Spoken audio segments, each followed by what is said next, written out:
Mesdames et messieurs, bonsoir. Merci de votre fidélité et de suivre ce journal que nous ouvrons avec donc la météo qui prévoit une nuit pluvieuse sur toute la bande sud du pays avec une remontée du front intertropical. Des mouvements nuageux importants sont aussi signalés dans les pays voisins au Niger, mais le ciel reste dégagé dans la partie septentrionale du pays. Madame Ousmane Binta Adamou. Spectateurs, bonsoir. La situation météorologique est marquée ce matin par la présence d'un ciel dégagé et ensoleillé sur l'ensemble du pays. Et cet après-midi, des formations pluvio-orageuses ont fait leur apparition sur le pays. Ainsi, sur l'image satellitaire de 19h locale, on observe des formations pluvio-orageuses localisées sur toute la bande sud du pays. Cette situation va évoluer pour nous donner en cours de nuit des activités pluvio-orageuses faibles à modérées sur le sud des régions de Difa, Zender, Tawa et des régions du fleuve. Pour la matinée de demain, c'est une bonne couverture nuageuse qui sera observée sur toute la bande sud du pays. Chers téléspectateurs, c'est tout pour cette page météo. Au revoir et à demain, Inch'Allah. Visite ce matin du président de l'Assemblée nationale au sein même de l'institution qu'il dirige, Amadou Salifou, s'y est rendu sur le chantier de construction des nouveaux bâtiments qui abritera les bureaux des questeurs de l'Assemblée nationale et une partie de l'administration. Oumma Jamila Moudanchirou et Yahya Rabou. Dans l'enceinte de son institution, le président de l'Assemblée nationale a visité le chantier de construction du bâtiment composé de 2 questures, d'une salle de réunion d'une capacité de 200 places de la PRI, de la direction des études architecturales, de la direction financière et celle des marchés. Il a ensuite visité le terrain de construction d'un bloc administratif dont les travaux débuteront dans une semaine. Pour faire un bon travail, il faut que la chaîne de dépenses soit ensemble et qu'il y ait une cohésion, une cohérence, aussi bien dans la procédure que dans le travail. Donc c'est pour ça que le bâtiment des questeurs a été construit. Après cela, nous avons été sur un terrain vide qui sera, Inch'Allah, le prochain site pour l'administration. Là aussi, nous allons essayer de réunir toute l'administration.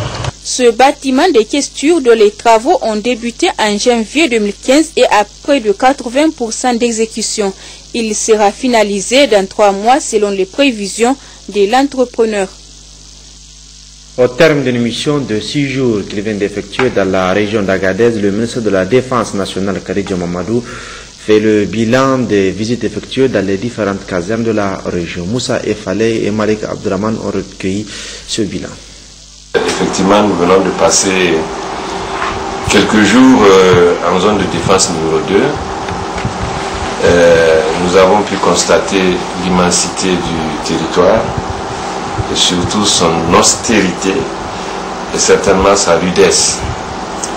Mais en même temps, nous avons été surpris et réconfortés de rencontrer partout des hommes très enthousiastes, très volontaires, très déterminés et très convaincus de l'importance de leur mission. Nous avons pu nous rendre compte de la dimension réelle de leur professionnalisme. Partout, nous avons transmis les félicitations et les encouragements du président de la République, qui est le chef suprême des armées. Nous avons également dit à nos forces les appréciations dont elles sont l'objet de la part de nos partenaires en Afrique et de par le monde entier. Nous avons transmis à nos forces l'image, la belle image du Niger qu'elles donnent. Et nous leur avons dit, effectivement, que leur comportement au quotidien sur tous les théâtres d'opération est une fierté pour nous autres responsables politiques de la République du Niger. Le prestige qui en découlent fait du Niger aujourd'hui sur l'échiquier international un des premiers combattants de la paix et de la lutte contre le terrorisme. C'est également un motif de fierté et d'encouragement pour le gouvernement de la République qui pendant 4 ans et demi s'est évertué à créer les meilleures conditions de vie et de travail des hommes. Et je n'en veux pour preuve que l'adoption d'un certain nombre de textes, une série de textes qui essaient de valoriser les avoirs des forces de défense et sécurité. Des mesures prises pour permettre aux familles des forces de défense et sécurité de pouvoir accéder aux produits pharmaceutiques à tout moment et sur l'ensemble du territoire national par un soutien conséquent à la mutuelle des forces de défense et de sécurité de manière générale. Nous avons également parlé avec les forces du programme de logements sociaux voulu par le président de la République et exécuté par le ministre de la Défense avec une bienveillante participation active des différents responsables des corps du ministère de la Défense nationale. Je peux vous dire que je suis entièrement satisfait de ce que j'ai vu sur le terrain, mais le clou de cette visite a été Agadez. J'étais à Agadez le 23 mai 2013 suite aux attaques perpétrées par quelques forces terroristes. Je reviens aujourd'hui 25 août 2015. La transformation que j'ai trouvée sur le terrain m'amène à publiquement féliciter et encourager le Comzone d'Agadez qui, à partir de l'instant que je venais de citer, a décidé de faire de la sécurisation de sa zone, particulièrement de la garnison d'Agadez, un point d'honneur. Et il l'a réussi. Aujourd'hui, toute la garnison est clôturée, tout est barricadé, des postes, des piquets d'intervention et tout ce que je n'ai pas le droit de dire sont en place. Je pense que nous voulons des hommes de ce gabarit sur le terrain et c'est sans faute. Je suis obligé de reconnaître sa valeur intrinsèque de conducteur d'hommes et d'hommes pleins d'initiative. Là, je suis en fin de mission. Je voudrais remercier toutes les autorités administratives et tous les responsables des forces de défense et de sécurité qui n'ont ménagé aucun effort pour rendre mon séjour agréable et qui m'ont accompagné partout dans mes déplacements en me donnant le maximum de renseignements possible. Je voudrais également féliciter les femmes des militaires que j'ai vues avec qui se déploient avec beaucoup d'entrain pour soutenir le moral de leurs hommes et avec lesquels j'ai eu à échanger.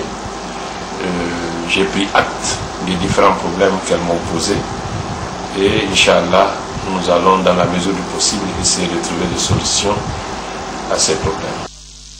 Restons à l'intérieur du pays avec le ministre des Transports, Saleh Seydou, qui a présidé à Dosso une rencontre avec les autorités régionales sur l'évolution des travaux de construction du port sec de Dosso et de son antenne de Niamey, à savoir le magasin Soudouane. Ali Hashimou et Habibou Bakou. Oui, cette importante rencontre d'information et d'échange sur la situation actuelle qui prévaut dans le cadre du démarrage de l'exploitation de l'antenne de Niamey, actuel magasin Soudouane et du port sec de Dosso, dont, souvenez-vous, la convention de concession a été signée le 28 octobre 2014 entre l'État du Niger et le groupe Bolloré, a regroupé, outre les autorités administratives et coutumières de Dosso, les représentants de la société civile et FDS de la région. rencontre qui vise à apporter des éclaircissements sur l'avancement du projet de construction du port sec de Dosso et de son antenne de Niamey.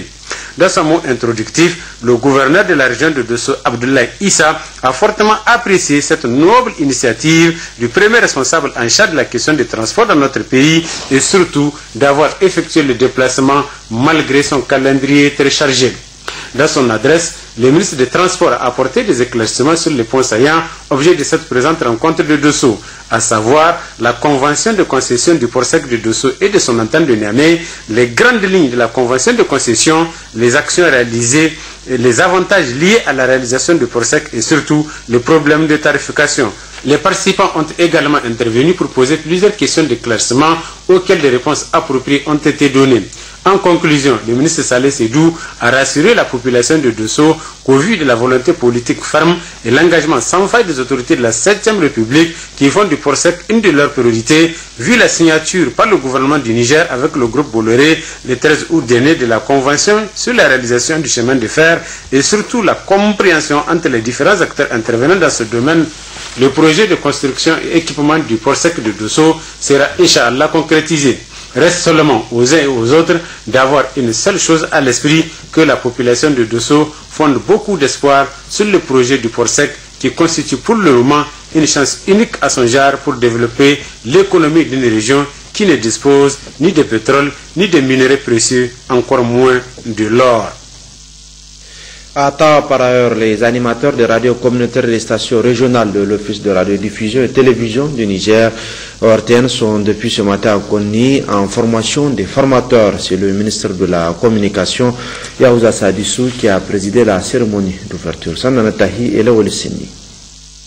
Organisé dans le cadre du partenariat entre le ministère de la Communication et le programme d'action communautaire PAC phase 3, cette formation répond à une préoccupation majeure, celle de renforcer les capacités des animateurs des stations régionales de l'ORTN et des radios communautaires.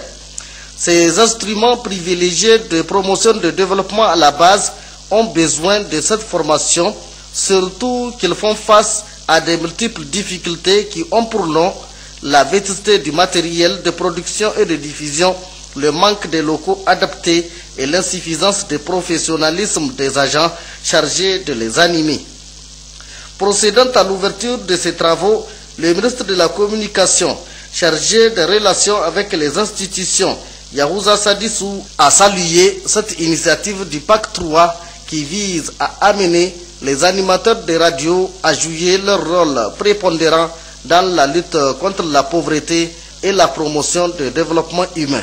En effet, la radio communautaire a pour mission de servir de porte-voix aux populations marginalisées. Elle se situe au cœur du processus de communication et de démocratisation des sociétés. Elle permet aux citoyens de faire connaître leur point de vue sur les questions de développement socio-économique qui les concernent.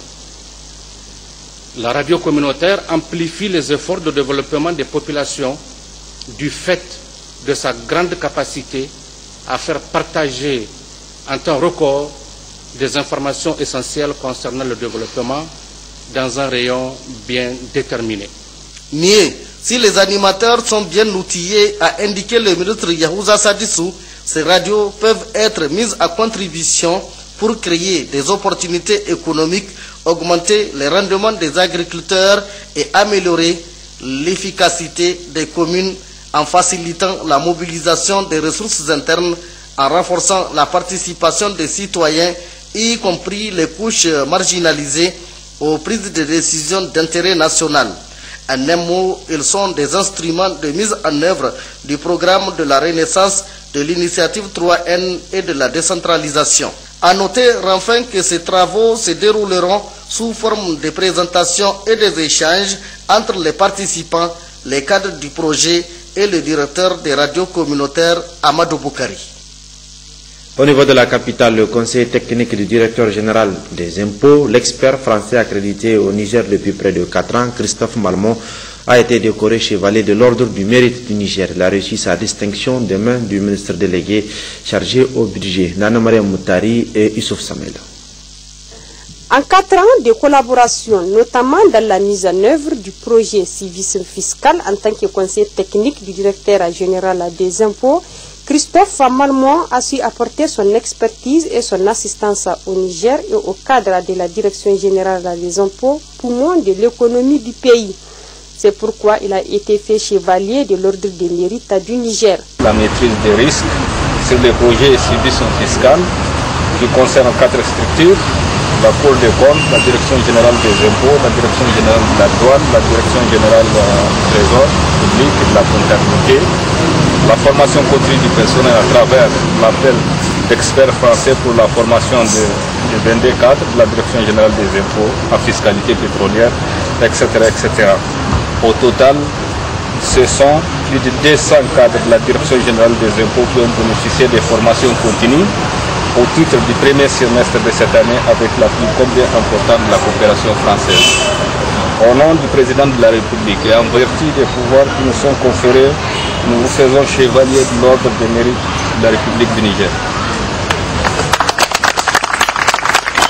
L'expert français Christophe Malmont a salué l'ensemble du personnel de la DGI pour l'accueil chaleureux et l'hospitalité dont il a bénéficié et l'attention accordée à la formation pour le bon fonctionnement de la dite direction, même si beaucoup reste à faire. Je pense qu'on a avancé sur un certain nombre de points, mais beaucoup de chemin nous reste encore à faire. Et ça, c'est important de le dire. La Cour des comptes, la société civile et les autorités, dont le ministre à côté de moi, souhaitent voir la DGI évoluer. Avec le projet civisme, nous avons ouvert la porte à l'usager citoyen pour qu'il nous fasse part de ses doléances. Clairement, il ne faudra pas les décevoir. Tous attendent désormais plus de disponibilité, de la transparence, du professionnalisme et surtout la fin des mauvais comportements trop souvent évoqués par les représentants de la société civile. Je crois qu'il en est fini des administrations régaliennes qui se contentaient d'un rapport autoritaire avec leurs usagers. Nos usagers légitimement deviennent exigeants et veulent de la proximité, de l'écoute et surtout qu'on leur facilite les démarches administratives. S'investir pleinement dans l'administration fiscale, comme l'a si bien fait Christophe Malmont, c'est contribuer au développement du pays. Cela nécessite donc la participation de tous les acteurs. Signature de convention cet après-midi entre l'Agence française de développement, l'AFD, et la Société sahélienne de financement SAFI. Il s'agit pour cette convention de renforcer le secteur privé nigérien à travers cette agence. La signature est intervenue entre le directeur de l'AFD et celui de SAFI. Le résumé de Iminil Mahmadou et Sani Youssouf. Cette signature de convention est le fruit d'un long processus engagé entre la Société sahélienne de financement et l'Agence française du développement depuis quelques années. Cela fera bientôt 4 ans que la Société sahélienne de financement, SAFI, a sollicité l'Agence française de développement, AFD, pour ses partenariats en contrepartie, c'est-à-dire une facilitation pour obtenir un prêt bancaire. La convention avec la SAFI est donc la deuxième du genre que signe l'AFD. Le directeur général de l'Agence française de développement a souligné l'objectif de cette convention. Ainsi, par cette convention, l'Agence française de développement s'engage à partager les risques de garantie pour les projets couverts par la SAFI à hauteur, vous l'avez dit, monsieur le directeur général, de 500 000 €, soit près de 330 millions de francs CFA. L'objectif de ce projet est de soutenir la SAFI dans sa mission de facilitation de l'accès au crédit des PME en partageant le risque avec elles. La signature de cette convention permettra d'étendre le soutien de l'AFD à travers la mise en place future d'un fonds de renforcement des capacités de gouvernance de la SAFI. De son côté, le directeur général de la Société sahélienne de financement, SAFI, s'est réjoui de l'aboutissement de ce processus. Cet appui que vient de nous accorder l'AFD est effectivement un renforcement des capacités qui nous permettra de pallier certaines insuffisances, notamment quand on aura besoin de contre-garanties avec certains partenaires compte tenu des legs qui est mis pour avoir la contre-garantie. Ça va nous permettre d'aller beaucoup plus rapidement dans l'octroi des garanties et dans la facilitation de l'accès au financement de nos petites entreprises.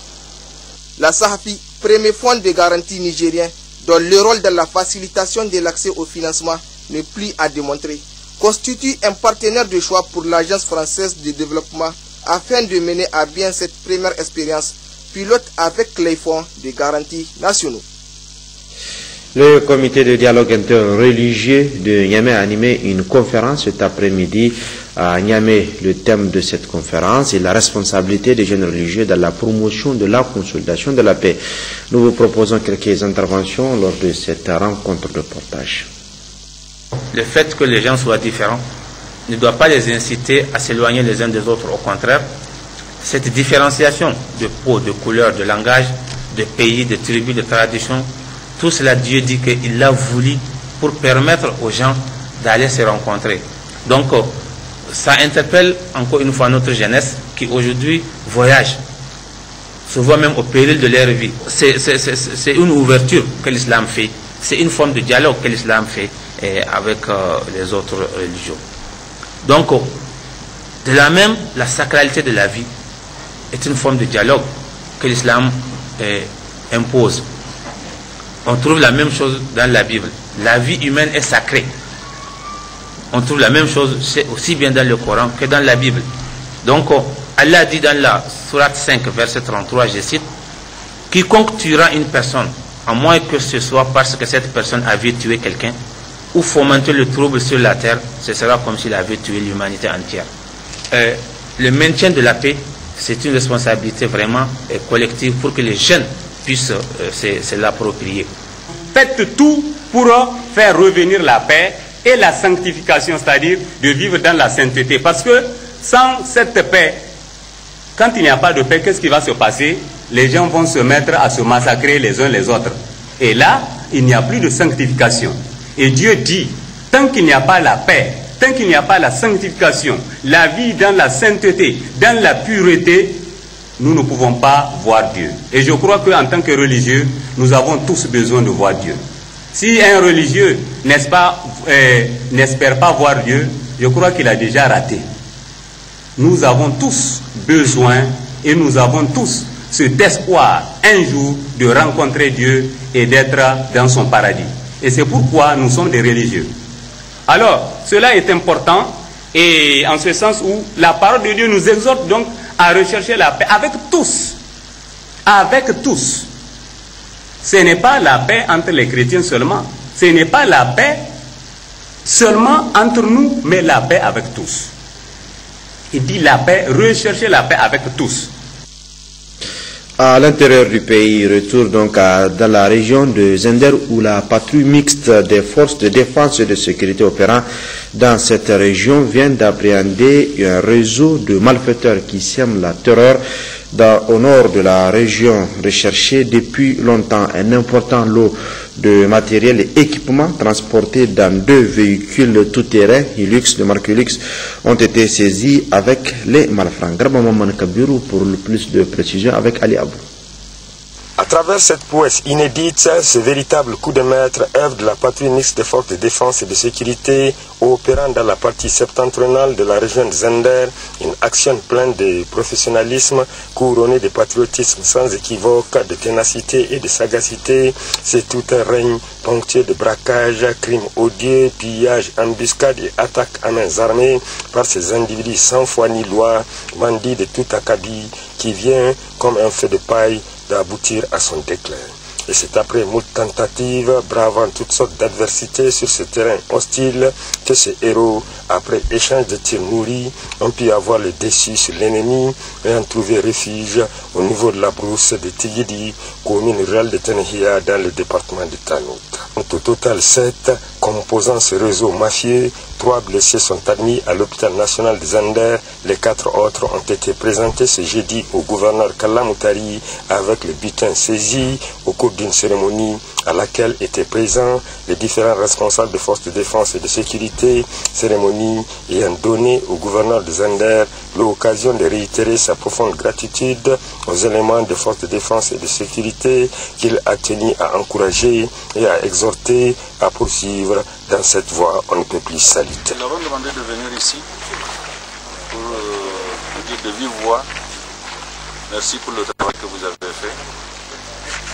C'est une situation très difficile que nous vivons dans la région de Tanout et de Derbissenat, du fait des coupeurs de route qui nous empêchent de vaquer tranquillement à nos activités commerciales dans les foires et les marchés de la sous-région. Et tous les renseignements montrent que ce sont les jeunes gens locaux qui s'adonnent à cette activité-là. Vous avez pu exploiter tous les renseignements que nous avons reçus. Vous avez essayé cette mission, ça n'a pas marché à certains moments, mais grâce à votre persévérance et à votre professionnalisme, cette fois-ci vous avez réussi. Vous avez réussi parce que vous avez été persévérant, parce que vous avez été professionnel. Et nous avons témoigné que vous avez risqué votre vie pour neutraliser ces bandits-là. Et Dieu merci, vous êtes sortis sains et saufs. Félicitations, du courage, Allah qui a été. Et pour revenir à cette prouesse, le butin saisi se compose, outre de 2 véhicules 4x4 de marque Toyota Hilux, 2 motos 125 cylindrés, un fusil AK-47 plus un chargeur et 5 cartouches, un pistolet automatique Colt plus un chargeur et une cartouche, un ordinateur portable et accessoires, 12 appareils portables, une montre Casio, une somme de 82 160 francs CFA, 10 dinars saoudiens et 2 dinars libyens, 33 grammes de chanvre indien, entre autres.